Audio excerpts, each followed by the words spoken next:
winter weather that I love. And all of you are also having a great day. So I know some of you were there for my previous session. Some of you may not have been there. So a very quick recap is the last session.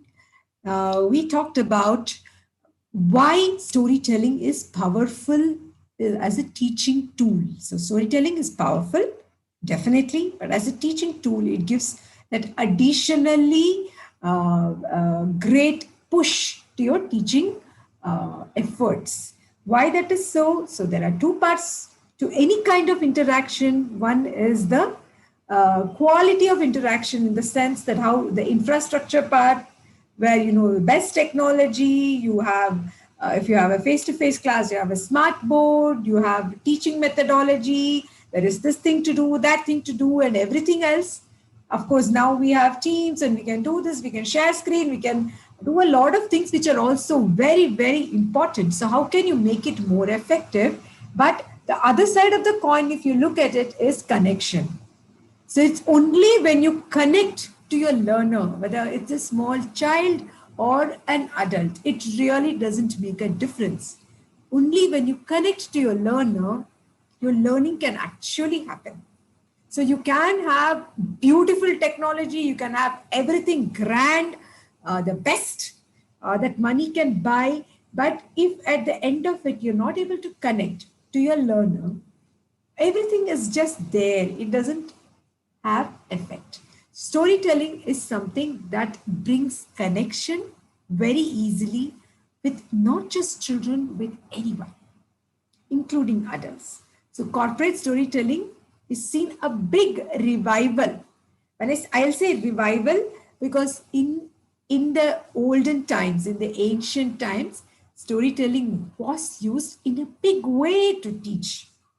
If you look at our Panchatantra, Jataka tales, Aesop's fables, the Old Testaments, all those as I was telling, they are full of stories, but they are meant to teach. They are not meant only to entertain. Well, then stories have always lived with us. We were telling stories, but then the Renaissance happened, and a lot of science and the technology and the way to do it became very important. And somewhere there was a dip in the importance given to the storytelling in learning. So it was all about what you should learn, how you should learn, and what you should do as a result. Well, it saw a revival again because we did understand, due to a lot of research, that the science behind storytelling is a great way. Why storytelling helps.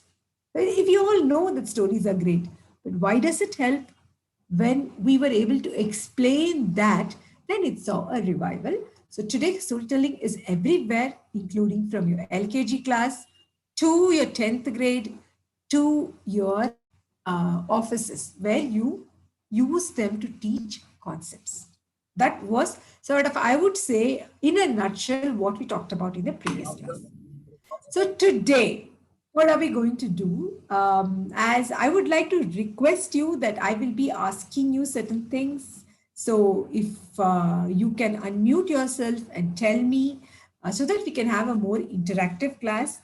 In case you are not able to, you can put it on chat, but it is not the same effect, because storytelling is a very practical skill. It's like saying that I will learn cycling by learning how to hold on to the handlebars. I will learn cycling by learning how to pedal.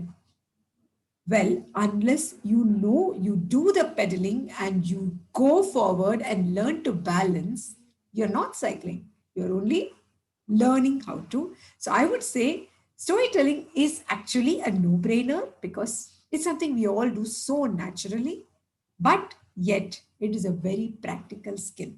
Unless you do it, you don't know. So that is the only reason I would like you to participate by switching on your audio whenever there is any reason for interaction. So great. Is that okay? I'm assuming that's okay. Yeah, okay. So, let us do this. What we're going to do is today is, instead of going into saying that, oh, this is voice modulation, oh, this is how you express, this is the body language, they're all just there, the different things that you can use in storytelling.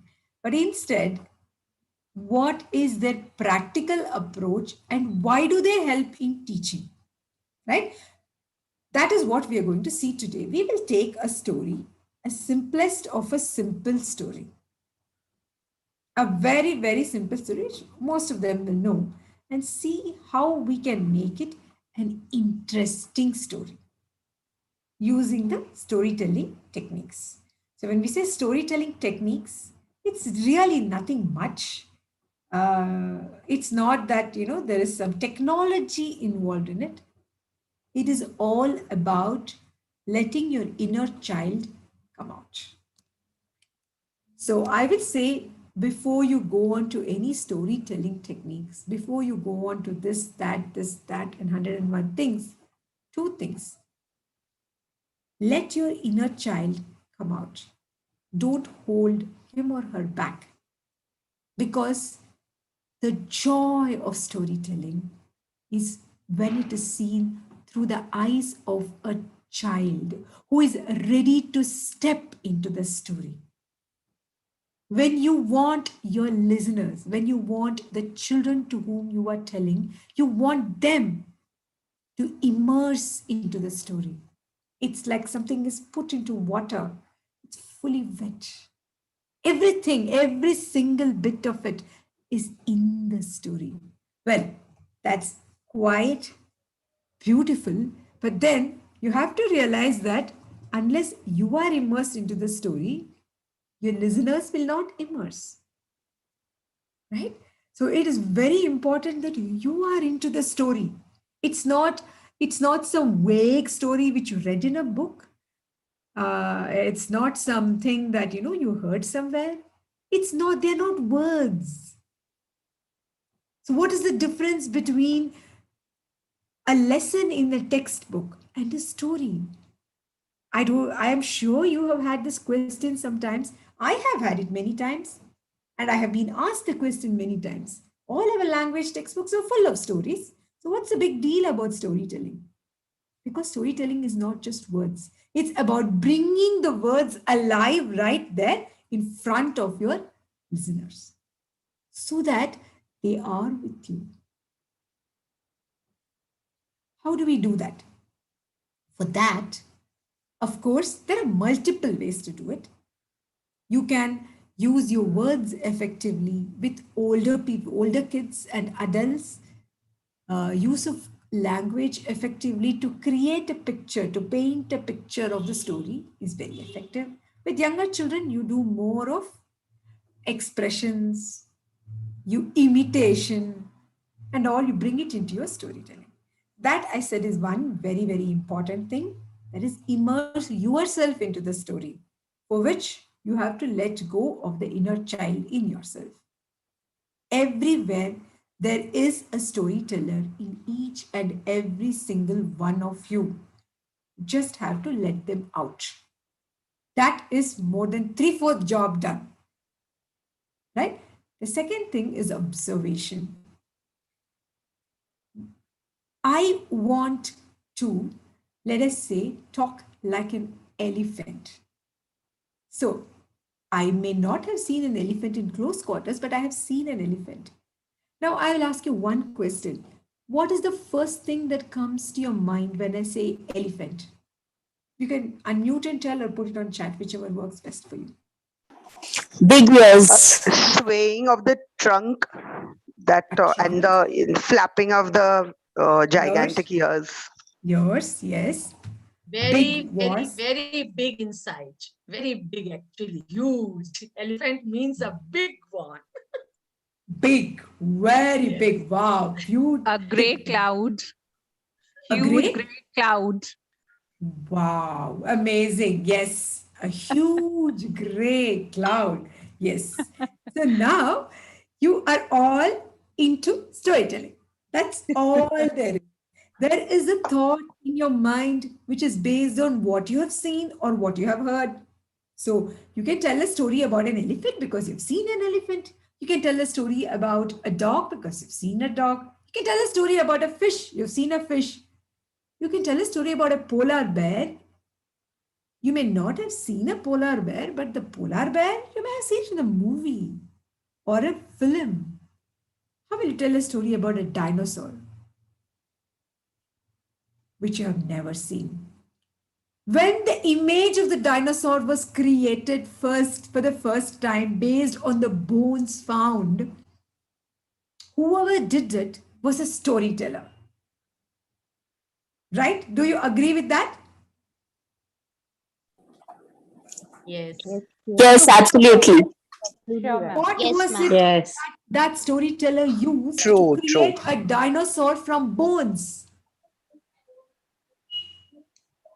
And created it so well that today, not just children, we adults, when we say dinosaur, there is an image which comes to our mind, which may be, I mean, of course, based on scientific evidence, we know that it is somewhere like that, but we really don't know the color. There is no way we could know the color of a dinosaur. Even if cave paintings were made, which of course they are not made of dinosaurs because men were not there, how do we know? It is all a beautiful storytelling for which what came in? What do you think was very important for that wonderful person who created the first diagram of a dinosaur? Imagination. Imagination. Imagination. Imagination. Yes, absolutely. So, observation, listening, and imagination. That's all. You see around you, you see a dog. I see a dog, I see a cat, I see a sparrow, I see a bird. I don't see a dinosaur, I see an elephant. I know it's huge. So if I'm thinking of a dinosaur, probably the nearest animal I would think of is an elephant. Because that may be the biggest animal I have seen. Right? So then I put two and two together. I use my imagination. I collect the evidence I have and create a picture. And then I create a story about it.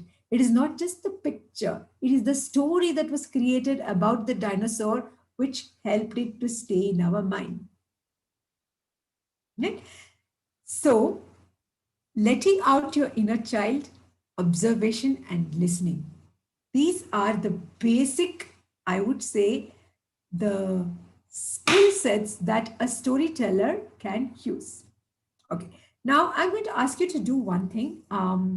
Any one of you, I want you to tell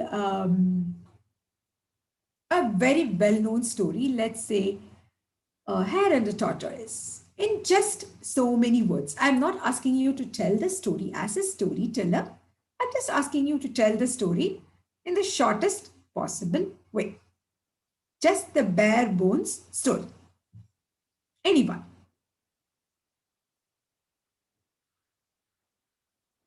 Anyone? Should I? Anyone on my screen? I don't any specific.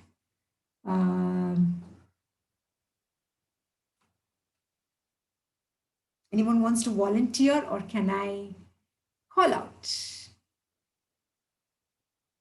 Pooja, Maurya, ma'am, Archana Malik, ma'am, Jyoti Rana, ma'am. Any of you want to tell? Just like random, I call out the names. So any of you. The Hare and the Tortoise. We all know that story, right?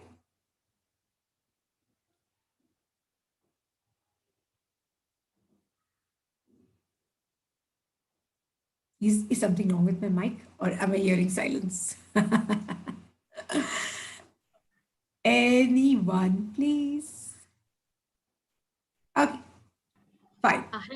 Hello. Yes, I actually didn't hear you actually properly. Please repeat. Okay, you didn't hear me properly, is it? I'm sorry. So I asked any of you to tell in short, without the frills and fancies, the story of the Hare and the Tortoise. Just the bare bones story.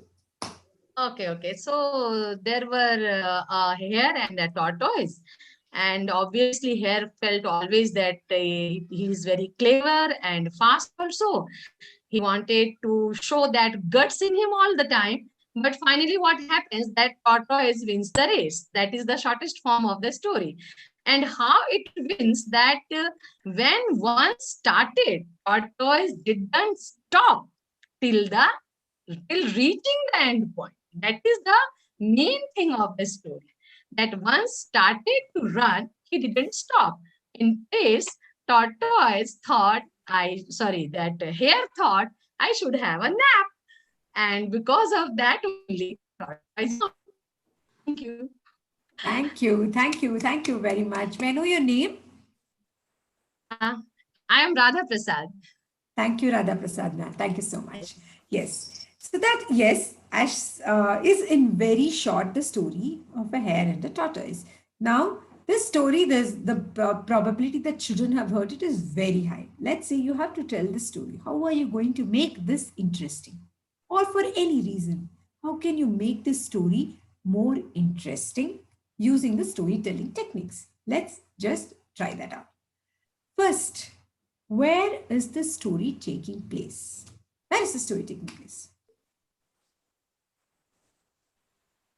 In a forest. In a forest near to any lake or in water area, because sometimes tortoise are staying in land area, and sometimes in water. Correct. Beautiful. Yes, that's a very nice detection. So it is a forest. Yes, in a forest where there is a lake. Now, when we start the story, instead of going to the hare and the tortoise, can we start the story with the description of where the story is taking place? Now, why is that important? So I was telling you that you should immerse your listeners in the story. Now, if your listeners don't know where the story is taking place, where will they immerse into? So in any story, I'm not saying it is a must. So again, please remember that there are multiple ways of telling the same story. There are multiple techniques which can be used. So what I'm telling today is a nice guideline to use. So it may not be the only one. So I would like to give the disclaimer again. It really depends upon each of you as a person. What is your strength? What is your strength as a storyteller? What is it that you want to exploit? Some may be good in mimicry, some may be good in using their hands, some of them may sing beautifully, so they can use different techniques. So that's not the point. But the first thing is you to immerse your listeners into the story. They should know where the story is taking place. Now, where the story is taking place could be very simple. The story is taking place in the forest. So today I'm going to tell you the story of so-and-so and so-and-so, which is taking place in the forest. Is that enough to immerse your listeners? By using voice modulations and using finger puppets. Action. Okay. Facial expressions. Yes. So before you come to all that, just wait. Using some dancing forms in the storytelling. Everything you can do. My question is very simple. Is telling your listeners that the story is taking place in a forest enough to immerse them? No, ma'am, we have to let them think, imagine they are in the forest. So how will you do that? How will you do that? We have to describe how the forest is a very dense, green forest. Like that, we have to let them to imagine they are in the forest. Yes. So this very famous catchphrase, which is used in all stories, many stories, not all stories, once upon a time, long, long time ago. What does it do? It is a time machine which takes them back in time. So that moment you hear the story, once upon a time, talk, talk, talk, talk, talk, talk, talk, talk, talk, talk, you're going back in time. It's a switch. What was that? A forest. A beautiful, dense, green forest. So when I'm talking about the forest, if instead of I'm looking, I can say there was a beautiful, dense, green forest. I am telling you, but instead, if I'm looking at the forest, once upon a time, long time ago, there was this beautiful, dense, green forest, tall trees reaching the sky, and grass on the ground, green grass. All sorts of animals lived there. There was this lion who thought he was the king. Are you sure lion is the king? I don't know, but he thought he was the king. I am the king, he went. But that was not all. There were a lot of smaller animals. For example, there was a rabbit. You know, a rabbit, what does he do?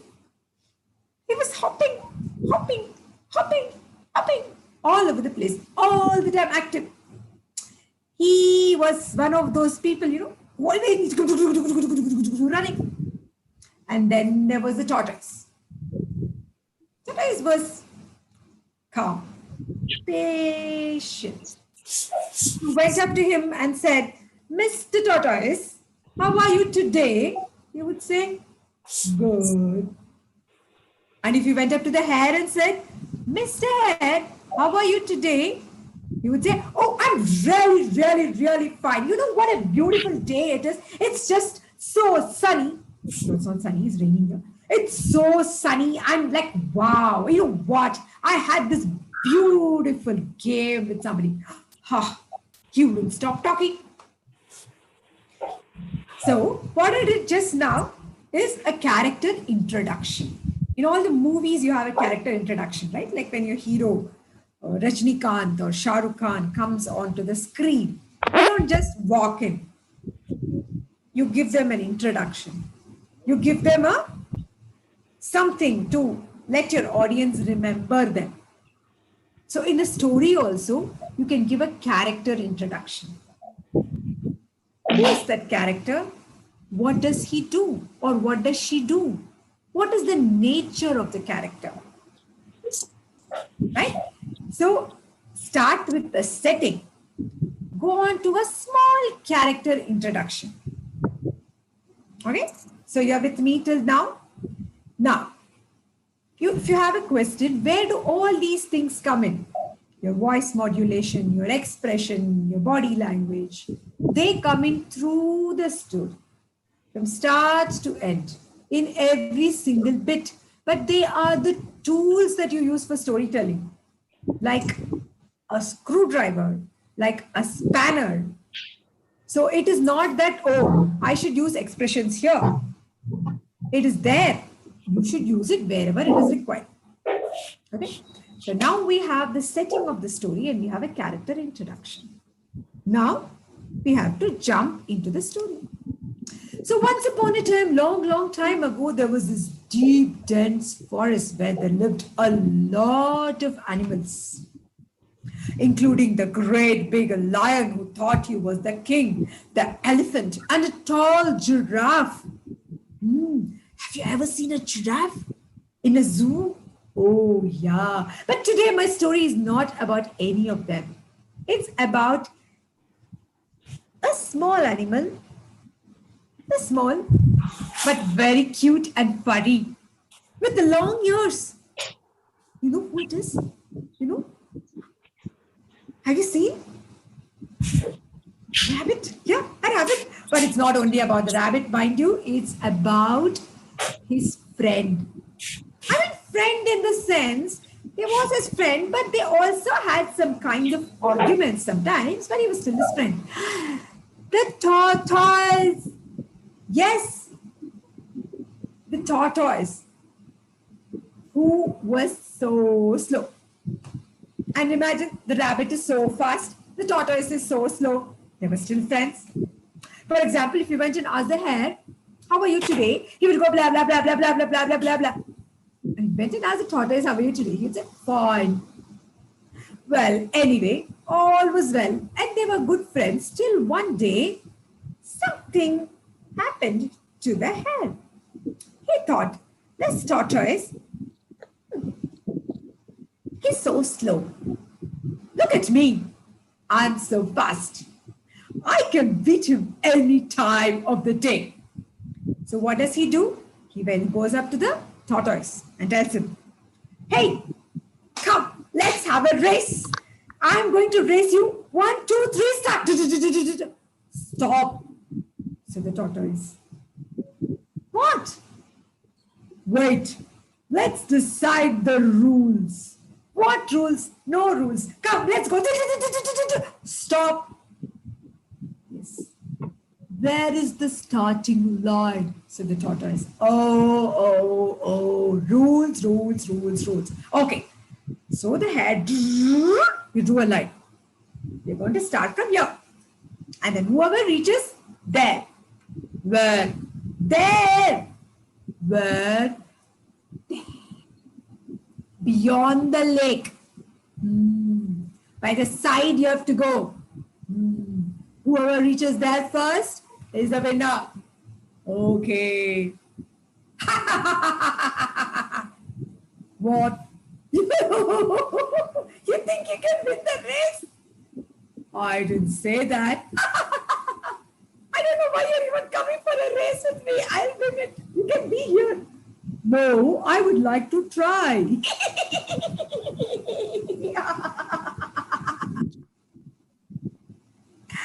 Okay, fine. Let's start. Wait, I need a judge. What? Judge. Okay, let's call that lion. Hey, lion, come here. Now you have to see whether we start off on time and reach on time. Okay?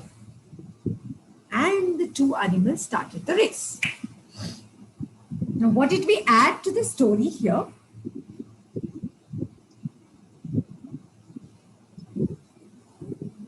What did we add to the story here? Dialogues. Dialogues, yes. So dialogues are a lifeblood of a story, and there are two parts to a story: dialogues and narration. And unlike a play, unlike a role play, unlike theater, where you have mostly the dialogues, if you have a narration, it is by a person who's called a narrator for a particular purpose. A storyteller has to balance both the dialogues and the narration. It has to go hand in hand. It has to go together. Many people make this mistake of either telling a story only as a narration or only as dialogues. For example, let's say there's nothing wrong in it. I won't say there's anything wrong in telling the story only as a narration. It does become subdued. If you want to liven up a story, you add dialogues to it. Imagine, characterize the hare and the tortoise. What would they have said? This is my imagination. Your imagination may be very different. That's fine, as long as your dialogues fit the character. Now, this is a known story. We're not going to change it. If you're going to change it, it's different. I am not going to change the intent of the story. I want to stick to it. But yet, I think of the hare's character. I think of the tortoise's character. I will add appropriate dialogues to make it lively. But on the other hand, if a story has only dialogues, that will be a problem.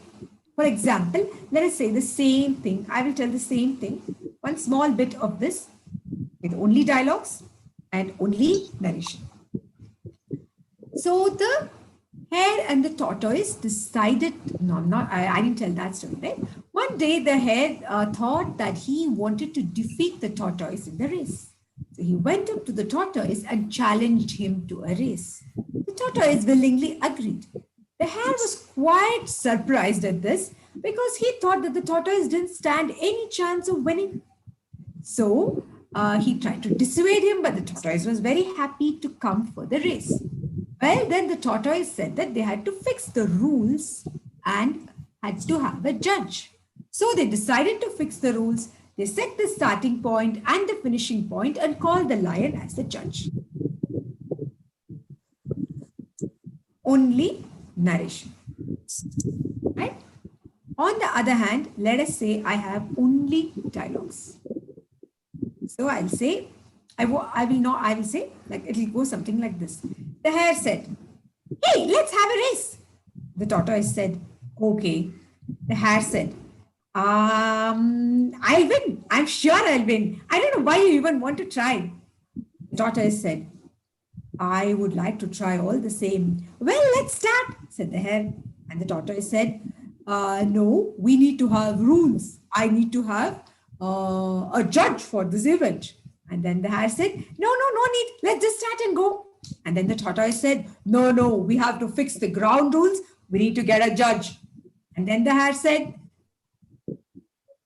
that is how it will go if you have only the dialogues. Now, I would like you to share your thoughts on all the three narrations. One is a combination of narration and dialogue only and narration only. In what way was it different? What way did you feel it was different? You can share your thoughts freely. If you feel that it was not different, you're free to tell that also. Both is required, ma'am. Okay. So how did you, instead of going to that, what is required, how did you feel was the difference? What was your feeling when you heard the story as a narration, dialogues and narration, and only dialogues? When we want to involve our children, if it is as per their age, if they are kids or adult, if anyone, but if we want to involve them, so we need to the situation. If there is only narration, it is a literally some kids who are not this much of attentive, they will not be engaged here. So it is literally when it is come to in our ears or to their ears, so it will come to in very flat way. When it is a mixed with dialogue and dialogue gives the story is a frame, and after the narrating way and the voice modulation give a emotion and the up and down the situation, all these things, so they automatically who are not involving, automatically they will come and involve here. Absolutely. Yes, absolutely. Yes, you hit it on Ma'am, the may nail. I? Yes, sure. Please go ahead. Good evening to everyone. I'd just like to brief you whatever I felt was. If we take the instance of driving a car, suppose we are driving a car. Now, what does the dialogue do? It just accelerates the momentum of the story. What I feel, however, the narration, it acts like a shock absorber. It gives you a halt, gives you a time, a pause to think over, and it binds the story. It takes you through the story smoothly, and you know the screenplay of it, acting as a complete framework. It gives you a platform to build the storyline. It gives you that pace. It gives you a halt.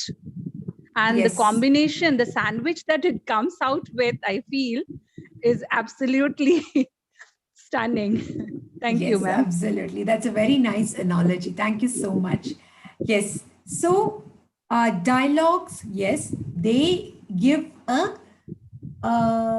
liveliness. They make the characters come alive. They give them a characteristic.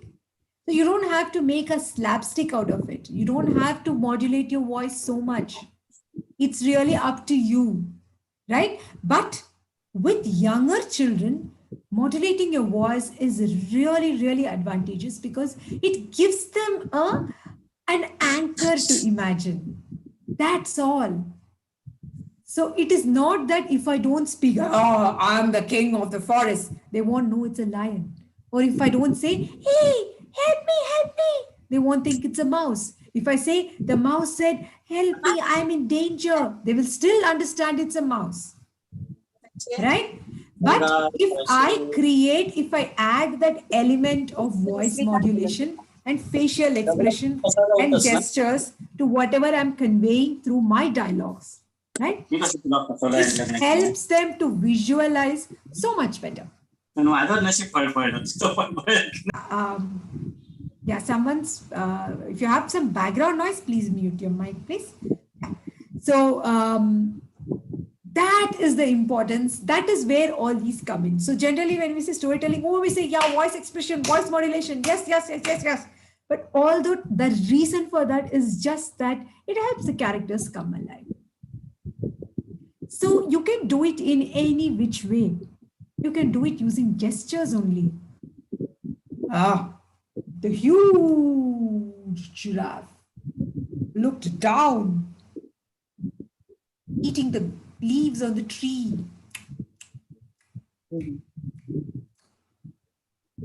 Or I can say, the huge giraffe looked down, eating the leaves on the tree.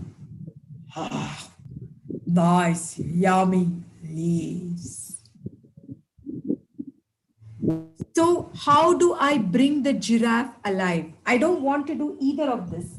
For example, let us say, let me just, of course, you can have any number of this one. So I have here with me a lion puppet. Okay, so this is a lion puppet. So I will not use anything else. I will just use a puppet to bring it alive. I am the king of the forest, and you better call me Rajaji.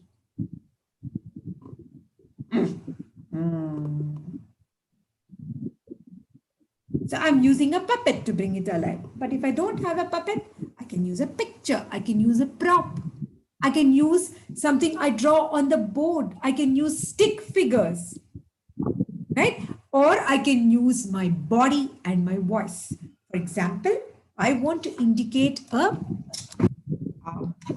minute. I want to indicate an animal which is really big. How will I indicate that?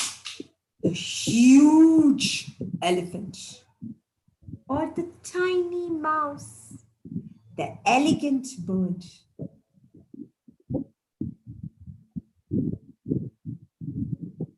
I want to indicate a man who was walking clumsily, who was shy. I don't know. I am, maybe I can do it. Maybe. Why can't you tell me directly? A person who is angry. It's, I'm a little scared. Scared of what? And the boy went on crying. He wouldn't open his mouth to say a word. Okay, so what you use to bring your characters alive is your choice. It's your strengths that you have to tap into. You can use songs beautifully to bring your characters alive. There is something about the lyrical quality of songs which captivate people, especially in storytelling. So it was a bright and sunny day when the story started. All the children were out on the street. You see, it was July, summer holidays. What more would the children want but to spend a day lazing in the sun? So they looked up at the sun, shining bright in the sky, and called out to him, "Sun, sun, Mr. Golden Sun, please shine down on me. These little children are asking you to please come down so we can play with you. Sun, sun, Mr. Golden Sun, please shine down on me." And so the children set out to play. So you can use anything which you feel is your strength. But the important thing is that your characters should come alive. So here I made the sun a character in my story. So what role that character has to play? If you listen to my full story, you will know, right? Yeah. So I will stop here for a bit, and I would like to ask you for any questions.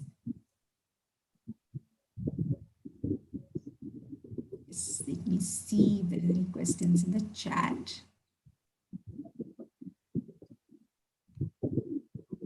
Yes. Any questions you can ask me now, or you can put it in the chat. Thank you. Anyone?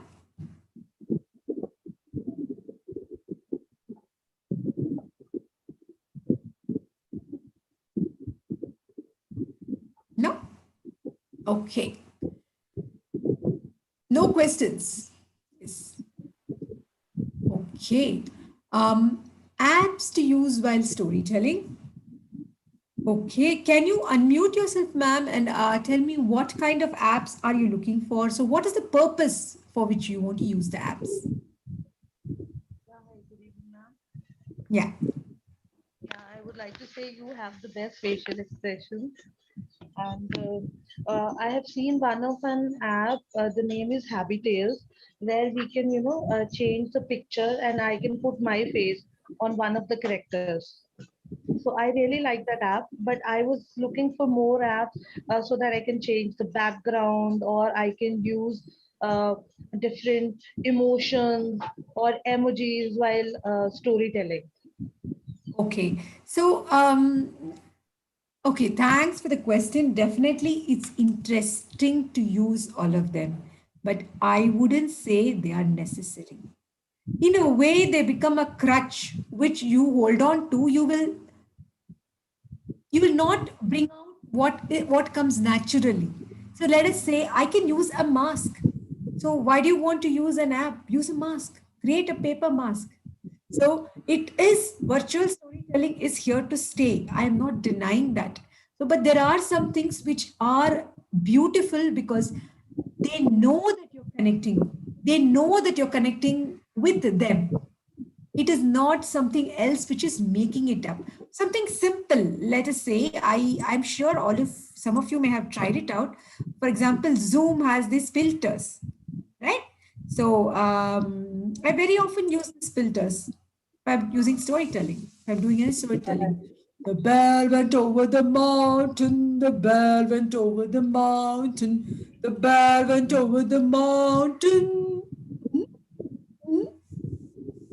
To see what he could see, to see what he could see.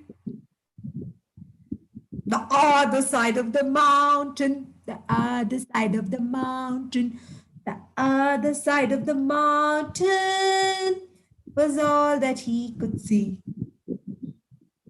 So you can use, so there are a set of filters on Zoom. So when you're using with kids, you can use them. You can use, let me remove that. Sorry. Yeah. So you can use virtual backgrounds, of course. So Zoom has, again, virtual backgrounds.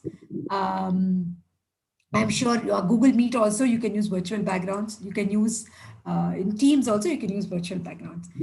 You can use, there are a lot of AR tools which help you to create, but then I'm not very sure about how you record with them, but you can use them in live sessions. But the fact is, they are all just aids. They are just additional. Many times what happens is, even I feel, for example, let's say let's take the same lion. Here I'm using a prop, I'm using a puppet, which is very good. So I'll have to take out the background because background sort of blots out all the things which are there in your hands. Yeah. So now I can use a puppet to show a lion, and I can use myself to show a lion. How different it is? It depends. But when I'm just being a lion myself, it gives me a lot more freedom to be a lion the way I want. See, this puppet has only one way of movement.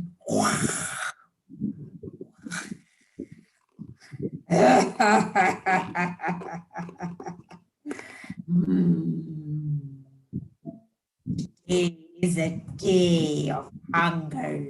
It's been 10 days since I ate any food, and I am ready to eat any one of these teachers today. Ooh, ha, ha, ha.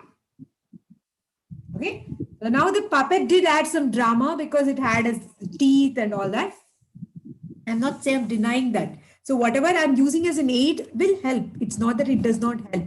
But then let us say I do not have a puppet. I just want to be a lion.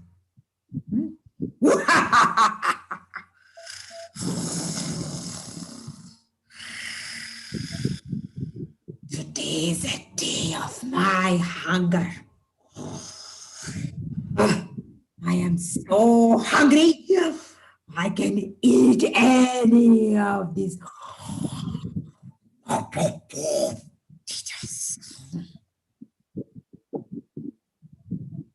So my mouth is definitely better than a puppet's mouth any day because it has muscles, right? So if I can show a happy lion.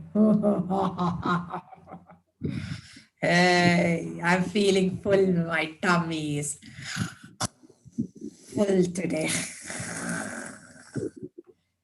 But this puppet can't show a happy lion. Puppet's mouth is fixed. So it's like in science, you talk about physics, you talk about degrees of freedom, right?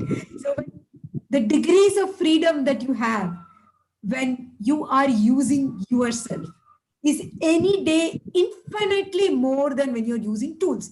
But yes, props help children connect your story better. And when as you're learning, as you're experimenting, I would definitely say don't go fully on props. Props are there. Use them when required. Start using your body as a prop. Like when someone said, I don't know, it was some movie or something, I don't remember, which I thought was very true. They said for eating a spoon, when you eat with a spoon, there's only so many ways you can eat with a spoon. But if you eat with your hands, the Indian way, there are so many different things you can do with your hands, right? You can tear, you can mash, right? You can break. So many things you can do. Like, I know, I mean, there are many of us who eat even with dosa, for example, with a spoon. But it is actually so much more easier with your hand. So why I gave an analogy is that tools are there. You can look out. I can also definitely help you with some. But tools should be used as a backup or kind of point of reference or a point of help. More than that, try to build up yourself as a storyteller with our two hands and our face and our expressions and our voice. We can pretty much convey anything. But let's say I'm talking about something like a sloth bear, right? Even that I can show with myself. The sloth bear is an animal which is very, very slow. So how do I show a sloth bear? They may not know what a sloth bear is. Or a toucan, a bird from South America. In those cases, when you use a puppet or a prop or a picture, it gives children an anchor. And secondly, puppets, they make children feel that there is life. But even if you don't use puppets, you can bring the same effect. I hope I don't think I actually answered the question. You asked me which were the tools, but what I'm trying to say is, yes, there are multiple tools which you may get with a simple Google search, and most of them are very easy to use, but they are all secondary. Use your own body as a prop for anything you want to convey. Any other question?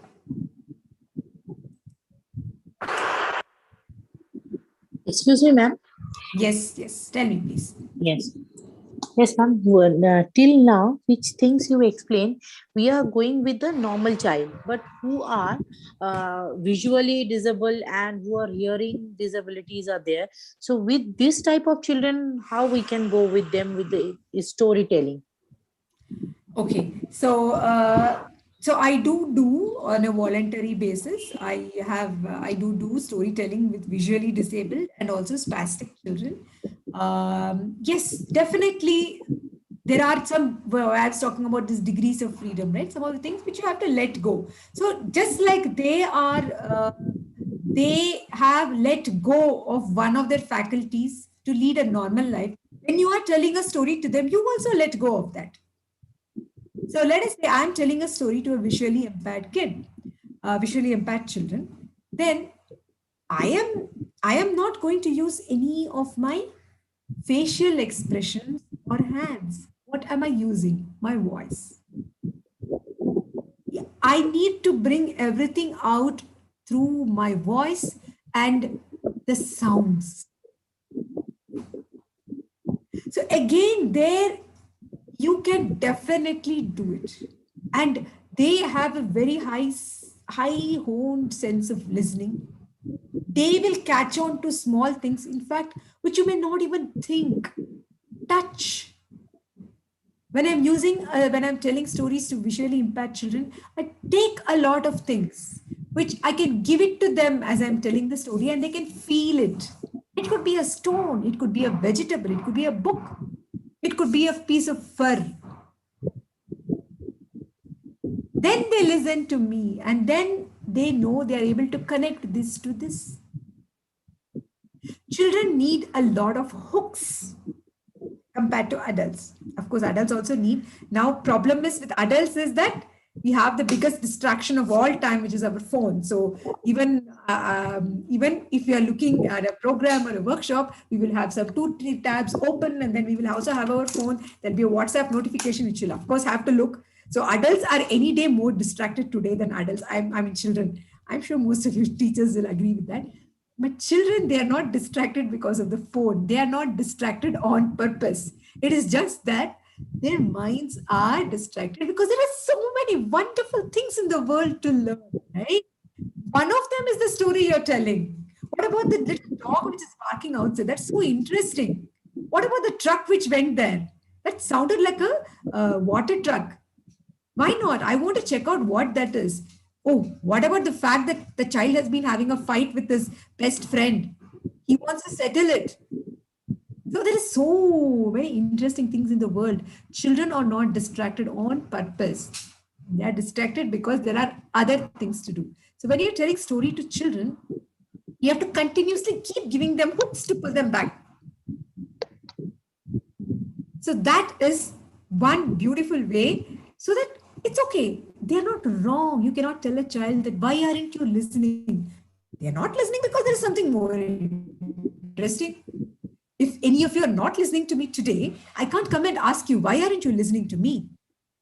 Well, it's because you found something more interesting. You as an adult, you're very quite happy to accept that.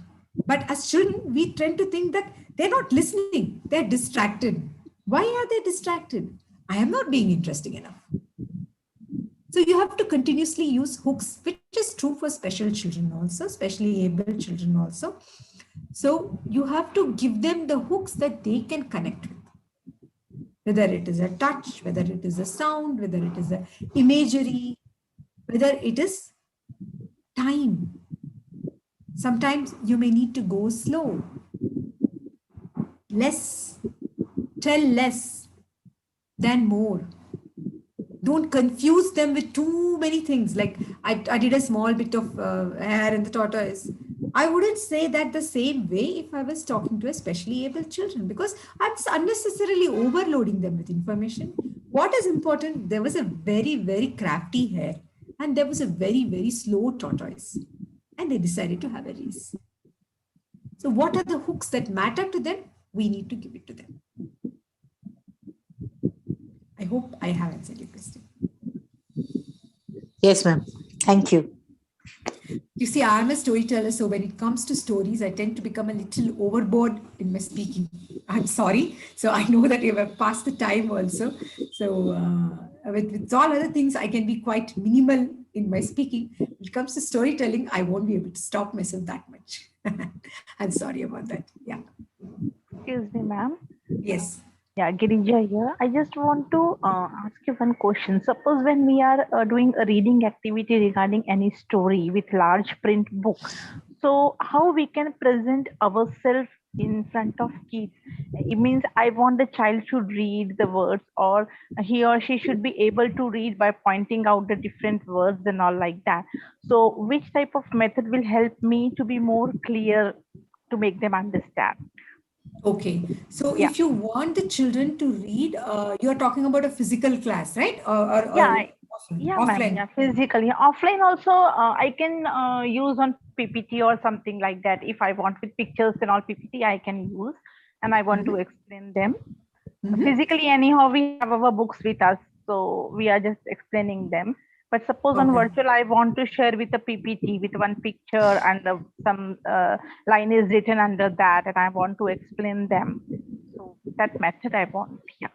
Okay, so rather than saying that that's a method, I would say that again you have to keep in mind that your basic objective is to sustain their interest and have them read the words. So some of the things you can definitely use is that you should know the story beforehand. You know exactly what is there.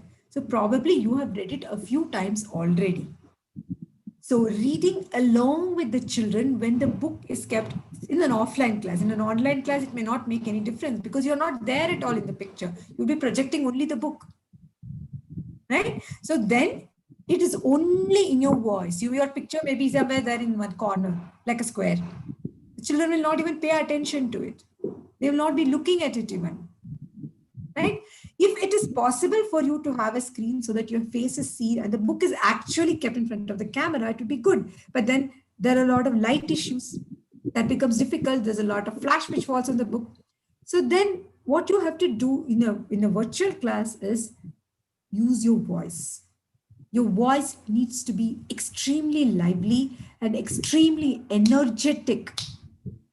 So the story is being read. You are asking them to read the story along with you. You're probably even pointing to the lines. But then you are not reading the story along with them because you already know the story. When you already know the story, you can sort of preempt what they are going to think. If you are also reading the story for the first time, it becomes very difficult. Secondly, I will say that stop as often as you want for interactivity. Make it interactive. Stop, ask. Ask them to read the word, tell you. Discuss about the word, come back to the book. Describe the story. Ask them, show if it's definitely for younger kids using the pictures. Discuss about the pictures for 3 to 4, or not 3 to 4 minutes, but maybe a minute or a couple of minutes before even reading. So their interest is already on the book. So basically the thing is to make it more interactive. I would say already know the story and discuss the pages in addition to reading. So when you do that, it becomes a storytelling in addition to a story reading. Otherwise, it is just a story reading, right? Even then, if you have to do an additional, generally what we used to do is we used to tell this story this way once, and then the next time we would read it continuously, 2 times, so that the second time the children are with you. The first time they need that additional